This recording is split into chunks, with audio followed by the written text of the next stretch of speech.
Welcome to Voices of the Valley, a captivating podcast series that brings together some of the brightest minds in the agriculture industry. Straight from the field to your living room, we explore the challenges, innovation, and triumphs in modern-day farming and provide insight for consumers who are curious about where their food comes from. Welcome to this week's Voices of the Valley. I'm your host, Corey Lundy. What does it take to grow nutritious food for the world? It starts with healthy soil, which provides nutrients to crops, supports a diverse ecosystem of beneficial microorganisms, and helps suppress harmful pests and pathogens, all of which leads to healthier crops and higher yields. In this episode of Voices of the Valley, Megan Kavanaugh, VP of Science and Agronomy at Bio S.I, joined Western Growers Kara Timmins and Jeana Cadby to discuss the science of soil health and why it's important for growers and consumers alike. By the end of this podcast, we hope you better understand the role of soil in producing our food. We also hope you gain a deeper appreciation for the growers who work to maintain the long-term viability of our land and domestic food supply. Let's get into it. Hi, I'm Kara Timmins. I'm from Western Growers. And I'm Jeana Cadby, also from Western Growers. Today we have Megan Kavanaugh, who is the VP of Science and Agronomy from Bio S.I. Thank you so much for having me, Kara and Jeana. I'm really excited to be here. We're excited to have you here. So we're going to talk a lot about soil and bioscience and all kinds of things that are going on at Bio S.I. For starters, can we get a little bit of a history about Bio S.I and how you came to be working with them and being their VP? Sure. I would love to talk about Bio. It's a very small family-owned company. They manufacture biological inputs. They are located in Texas, but they have worked in, all kinds of specialty crops in California, all throughout the Midwest, in potato production, and they have been around since the mid-90s. And the founder was a veteran, and he grew up on a farm, and he realized over time the soil was becoming over-applied with a lot of pesticides and fertilizers. And his idea really was to rebuild, restore and renew the soil using soil biology, which, back in the mid-90s was very, it was niche, right? It was, bathtub brews. It wasn't necessarily for scale. It wasn't necessarily picked up by the large agrochemical companies. And so he did start in his bathtub, and he started to collect soils from, challenged environments, hydrocarbon contaminated environments, agricultural fields that had been heavily managed, and then also from areas of different fields that had high productivity. And he grew these microbes together, scaled out the facility over time. And, one of our primary tanks contains microbial communities that have been coexisting together for 25 years. So when I came on, I thought that was really cool. It's a family company, it's small, therefore the grower. And I really liked that mindset. And he had passed in 2018 from cancer, and his wife had taken over the company. And so they had been in sort of limbo, and they needed somebody who wanted to take this fermentation, I call it liquid gold, and essentially put it out in the field and generate relevant data, look at the molecular impact of these microbial communities, really in large scale agriculture. Can you explain a little bit what you mean by microbial communities? Yeah, so in fermentation, we call it a closed loop system, right? And so in fermentation, if you're selecting for certain microbes to grow over time, they're actually living together and feeding off each other. So when a bacterial cell dies, there'll be a fungal cell that will actually consume that cell remnants, right? So when there's a death of a fungal cell, there'll be secondary metabolites released into the solution. So it's really a concoction. It's almost like a kombucha for the soil, right? So it's filled with different compounds that comprise of plant growth promoting compounds that aid in crop production, soil health, can even trigger rebuilding microbial populations in the soil that have been diminished over time. So when I hear you talk about Bio S.I, you often bring up soil health. Can you talk a little bit about the nexus of soil health and why we should be thinking about soil health in our production systems? Yeah, so I think it's really important to think about the pillars of soil health and what that entail. If we just look at soil health from a biological perspective, we're missing the chemical, we're missing the physical, because it really is a three-pronged approach. So biology is one extremely important metric for soil health. However, it's the metric you can't see. So you can actually do basic soil chemistry analysis and you can actually target, okay, this chemical application impacted soil health in this way. Same thing with physical, right? So if you're looking at aggregate stability over time, well, aggregate stability is also modulated heavily by microbes, right? And so fungi in particular will provide structure, glue for the structure for the aggregate, so you have better water infiltration, water holding capacity, and all of a sudden the aeration is better, the crops are happier, the roots are happier, so you have the physical component. And so that's also really easy to track. So if you're doing deep tillage, you'll see an impact to the structure. But biology, from a soil health perspective, is something we can now afford to sequence real time, quickly. Part of my previous life before I worked at Bio was I worked at a soil metagenomics company. And this is what really started to trigger the idea that you can use molecular techniques to quantify impacts to the microbiome. Have you seen a conversation shift about soil health and this kind of regenerative aspect of the soil in agriculture in the past, say, 5-10 years? Absolutely. I went to college and got a bachelor's degree in soil science. In 2011, I graduated, and then I also got a bachelor degree in mycology. So I was a crazy double degree person. And so when I graduated, I immediately got a job at an environmental microbiology lab where I looked at indoor air quality. So I was looking at fungal spores 8 hours a day on a microscope. And about 1.5 years into it, I started to go cross-eyed and realized I need a job outside. I've always been really drawn to, agriculture, and obviously soils was one of my degrees. And I got a job at a biopesticide company. And it was one of the first biopesticide companies that were actually moving away from just use inorganic as a standalone application, but they were actually used on large-scale conventional acres. And the idea was, if you can mix biology in the beginning as more of a preventative, right, then you can actually use the chemistry in the end of the rotation. So it was really a way for growers not to laugh at us, right? Because we were approached as, what is this? I mean, this was 2012, and it was very much snake oil. It was inconsistent in results, and I did all of the field trials. And so I would, take a bioherbicide out to the field, and I would see fairly good control. But then we'd go sit back at the table with the manufacturing team, and they'd say, oh, but it's too expensive.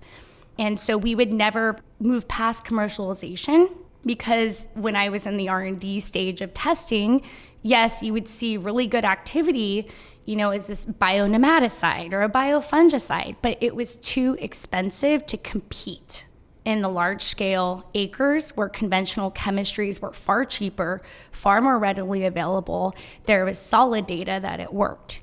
And so again, this was 2012, and I've been at several different ag tech startups, and from biostimulants to biofungicides, to now biological soil amendments, and then in between at the metagenomics company, right? So more as like a contract researcher.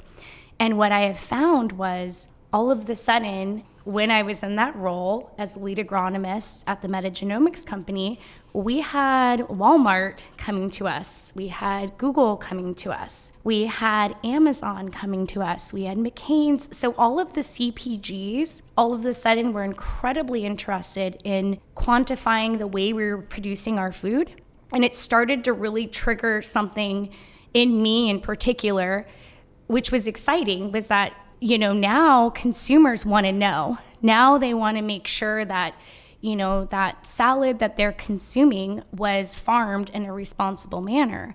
But again, if you look at farming as a whole, it's very expensive. It's really high risk. So it's all about working with the growers, working with the agronomists. And instead of going out and telling them, hey, you should only be using biologicals, what are you doing? I don't take that approach. I think it's counterproductive to collaboration. And what we're finding is when you go out and you talk to these growers, you talk to the PCAs and CCAs managing these acres, they're really innovative and they actually want to find different ways and they want to try to trial it and generate the data. My job is I come out and I come behind those trials and I start sampling the soil microbiome. So I'm able to actually show them with data, and then it starts to make shifts. It's a paradigm shift right now that's really occurring, but it's really interesting to see the interest and willingness to collaborate. So what I hear you saying is growers make a lot of data-based decisions, right? And we're here in Salinas today in California, and the cost of production is so high and the risk is so high. So how do you mitigate that risk of transitioning to a new anything or trialing out some sort of new practice? I really think it lands on the manufacturers. In my case, if I'm working for a biological input manufacturer, when I came in, we were data light, in my opinion. I'm a data nerd, as you can tell. I've mentioned it many times. But what I found interesting was the industries that we were supporting. So, we have a livestock arm that has probiotic for gut microbiome health. We had bioremediation. So in the oil industry in Texas, it's a huge issue. So we have actually been involved in bioremediation. And then there's agriculture. So when I came in, I kind of, did a data recon and said, okay, here are the areas where we can really make a difference based on, what we've been doing for 25 years. Let's generate the data. Now you go to a family-owned company who doesn't have millions in the bank, like a VC-backed startup, or an established, agrochemical larger company. The fact that they said, Megan, you do what you need to do to generate the data you need to show we're making a difference, we support that 100%. And I thought that was really different and really cool because I had only been in these startup companies with lots of money. And they eventually, at some point, they turn off the spigot for field research. And so the fact that this company is like all in, even though we don't have millions in the bank, I think that's a testament to partnering up with manufacturers that actually care enough to generate that data and sort of absorb some of that cost, right?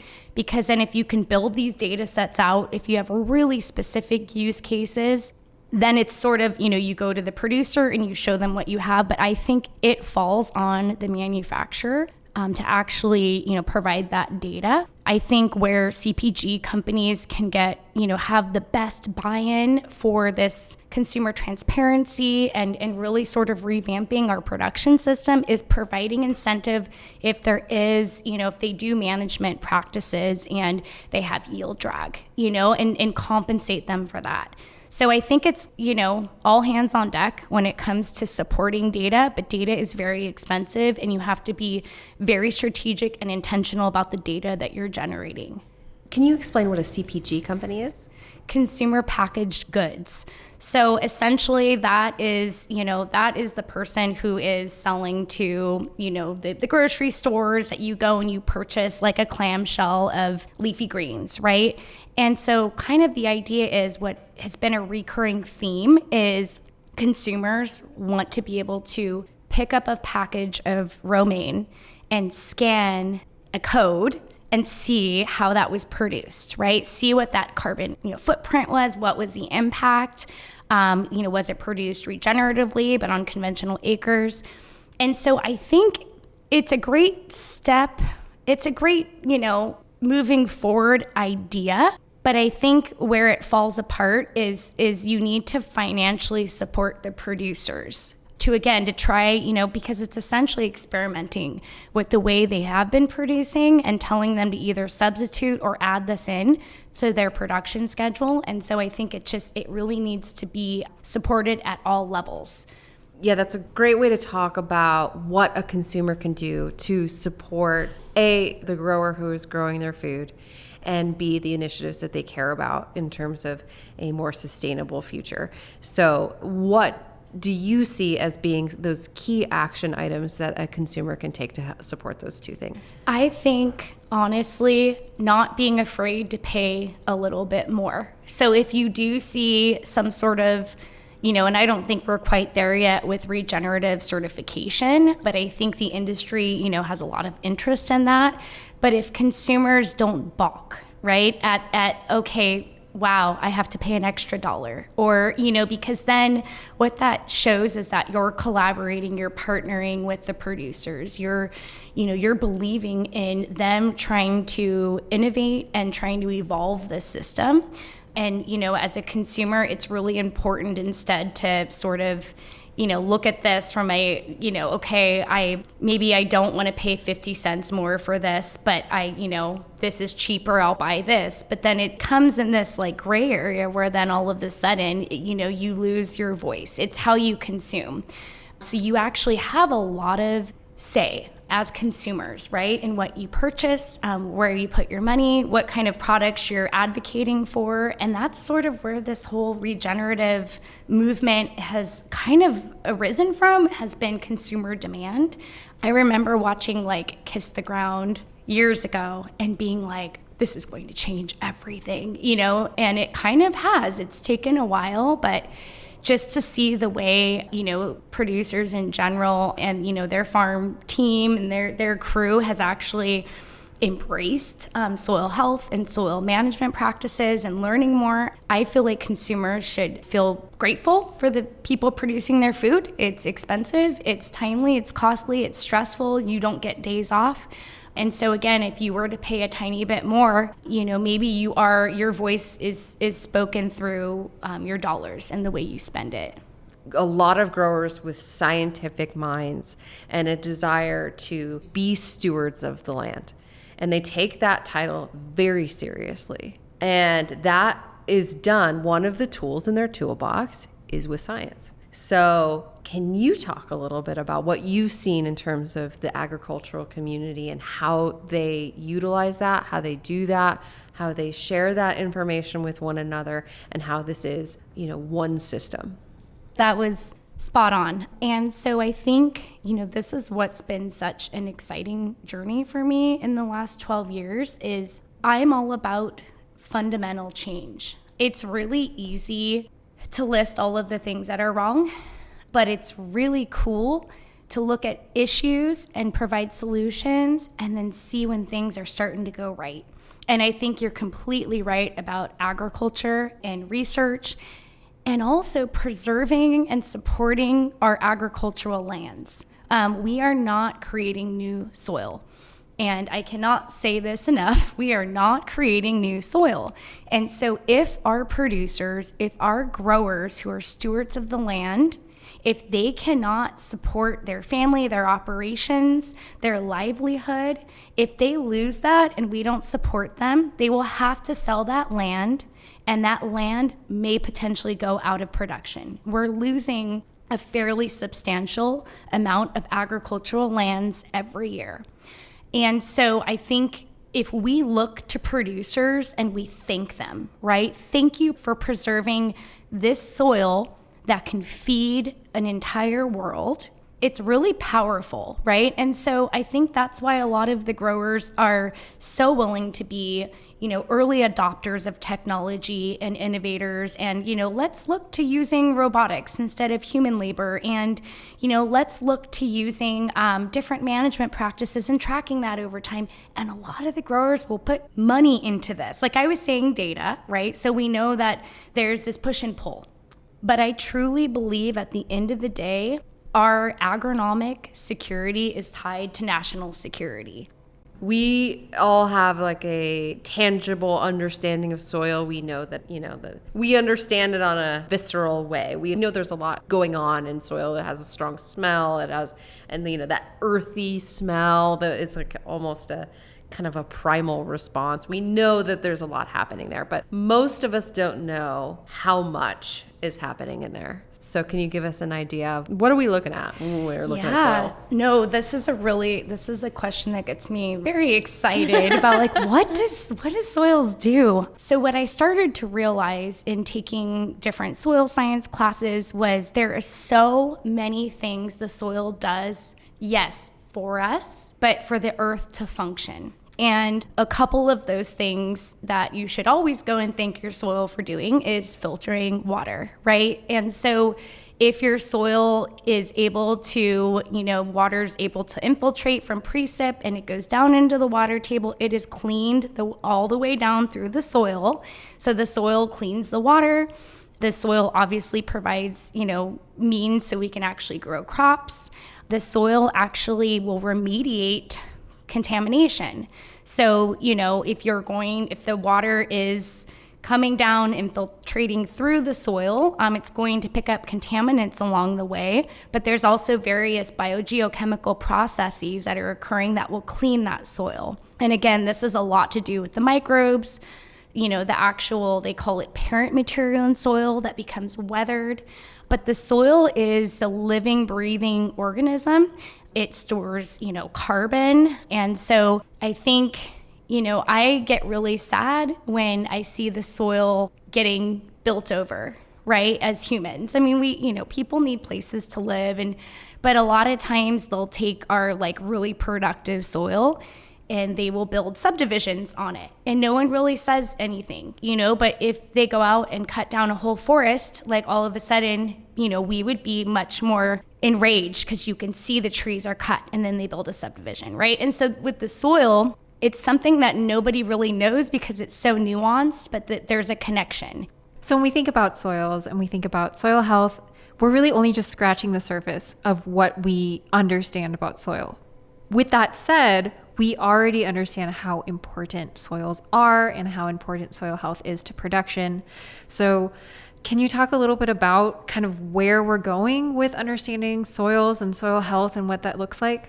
I truly believe, again, I'm going to go back to like statistics that are probably not accurate, but I'm going to generalize this, but 99% of the microbes that exist in the soil are unknown. And what that means is, a lot of them we can't culture in labs. A lot of them they call them endophytes, which is a big word, but it's a word meaning they live within the plant cells, within the roots. And so in a lab, it's very difficult to separate them from the host plant. So that's the plant they live in. So a lot of these microbes will have crop specificity or plant specificity. And so they'll actually only exist within a certain plant. Now, there won't just be one. Sometimes researchers will find up to 10, up to 15, up to 20. There's this new realm that I think is really cool, but it's soil microbes that are symbiotic, which means they live together, so they're dependent on each other. And it could be a fungi and a bacterium. So it could be like a fungus and a bacterium. They need each other. So they're calling it, I forget the name, like microbiont or something, but it's wild. So I think knowing we only know we know 1% of what's existing in soil, and again with molecular techniques being so cheap, so affordable, so deployable on large scales, I think that we're able to really embrace these technologies. And like Kara, you were mentioning the power of AI, right? The power to take, all of these microbes, to sequence them out fairly quickly and to start using AI to target different modes of action, for whatever outcome you're trying to target, I think is really exciting. But this idea of communities. So, there's more microbes in a teaspoon of soil than like all of the humans on Earth. Or again, it's probably a very generalized saying, but if you can just imagine that, they're living just how we are up here on the planet, but they're just living down below. And it's stratified, which means that what is existing on the top layer of the soil, that community that we still don't know, completely changes when you get deeper and deeper and deeper and deeper. And so they'll find different communities at different depths. And so that just adds to the whole mystery, right? But also, where there's mystery, there's methods to detect and describe. And, the beauty of science is when you can find a little bit of these clues, right? Then maybe it'll help us as a human species, right, in terms of some of our problems. So I see the future of soil science and soil health and, agronomic production. They're all hand in hand. And I'm really excited to see what we find. And it's like space exploration. Yes. With deep ocean exploration in terms of what's unknown. Mm-hmm. Megan, this has been so exciting. I cannot wait to revisit this conversation in maybe a year or two and see what else we know, what else we're learning. We're going to have the biological summit this year. We're going to talk more on a grand scale with growers and researchers and scientists. And it's going to be an exciting couple years. I think we're in an exciting time. Thank you so much for coming to visit with us and talk with us. Thank you so much, Megan. I am so honored, and keep up the great work at Western Growers. You guys are doing amazing things. The team is one of the most top-notch teams I have ever worked with. Thank you again. Thanks for tuning in to this week's Voices of the Valley. Today's episode was produced by Kara Timmins. A special thanks to Megan Kavanaugh for joining us to talk about soil. In our next episode of Voices of the Valley, Stuart Wolf, President and CEO of Wolf Farming and Processing and Chair of the Western Growers Board of Directors, will join us for our almond edition. Stuart will cover some common misconceptions about almonds and share some interesting facts that will make you go, "That's nuts!" Make sure you tune in each week and join us as we explore more about farming and our food system with some of the most well-respected experts in the industry. If you enjoyed today's episode, please subscribe and leave a review on your favorite podcast platform. Be sure to follow us on X and leave a comment to let us know your thoughts. You can find us at our handle, @WesternGrowers. We'll be selecting a few lucky recipients to receive a coveted Western Growers branded Stanley mug. By the way, I have one and they're spectacular. That wraps up this episode of Voices of the Valley. I'm Corey Lundy, signing off. Thanks for tuning in to Voices of the Valley, a Western Growers production, produced by Corey Lundy, Ann Donahue, Michelle Rivera, Kara Timmins, and Julia Nellis. As always, we'd like to give a special shout out to our guest for joining us. Don't forget to like and subscribe to catch our future episodes, and we invite you to follow us on social media to continue the conversation.